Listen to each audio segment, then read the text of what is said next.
Многу сигурни со одличен квалитет и издржливи на земјотреси, градбите во земјава ги задоволуваат сеизмолошките стандарди.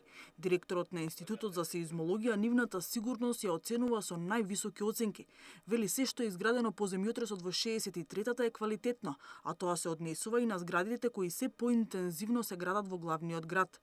Со Законот за градежништво, сигурноста на градбите е подигната на највисоко ниво. Нема градежна дозвола доколку професорите од ИЗИС не сметаат дека објектот е стабилен и сигурен од потреси и земјотреси. Не може да се добие технички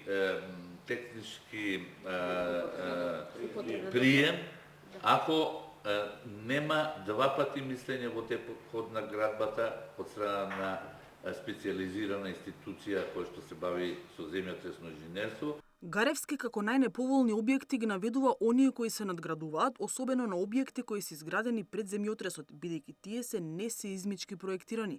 Смета и дека во Скопје има урбанистичка пренатрупаност. Инаку ИЗИС одбележува 50 години од своето постоење и е најстарата научна институција во светот од овој тип.